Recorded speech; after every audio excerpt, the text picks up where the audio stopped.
Broadly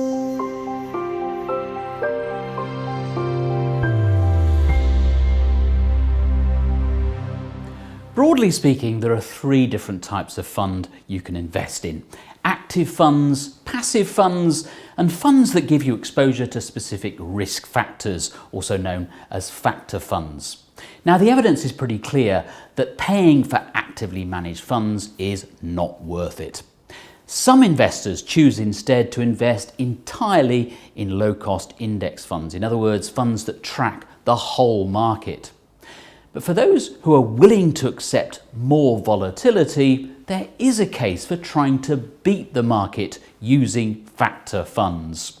Here's Gerard O'Reilly from Dimensional Fund Advisors. What do investors do? Investors save, so they forego consumption today to grow their wealth in excess of inflation so that they can consume more tomorrow. That's why most people save. They save for retirement or consumption in the future. And by consuming less today, more in the future. If you can increase the expected return of a portfolio, there's two things that you can do with that. You can lower the amount that they have to save today to afford a similar level of consumption in the future, or you can have them afford more in the future so they can live an even better life in the future from making sacrifices today. The problem is there are literally hundreds of different factors to choose from. It's very important, if you go down the factor investing route, that you do so in a very careful and methodical way. Because the market is a good portfolio to own, as you go about increasing expected returns by pursuing size, value, profitability premiums, you don't want to end up with a portfolio that's inferior to the market, that's a lot less diversified, that has much higher turnover, that has much higher costs. And what we've been able to do at Dimensional is pursue those premiums in a very diversified, very cost efficient, very low turnover way, so that people, on expectation, can afford to consume more in the future by investing in funds and so on that pursue these premiums than they would by just investing in the market. So how many risk factors should you seek exposure to? And crucially, which ones?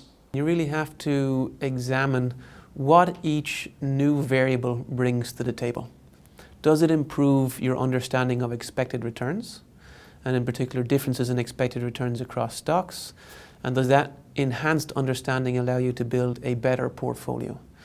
And so that is case by case. So as an example, Dimensional started off with small cap portfolios back in the early 80s and added value in the 90s, and then in the late and early 2000s into the 2010s added profitability. Each one of those enhanced our understanding of what drives differences in expected returns and enabled us to build diversified, so no loss of diversification, no increase in portfolio turnover, but better, more reliable portfolios as you added a new premium. In summary then, investing passively in the whole market is a sensible option. If you want to try to beat the market, you need exposure to different risk factors, principally size, value, and profitability. There's no guarantee, of course, but if you're patient and disciplined, that at least gives you the potential to outperform the market over the long term.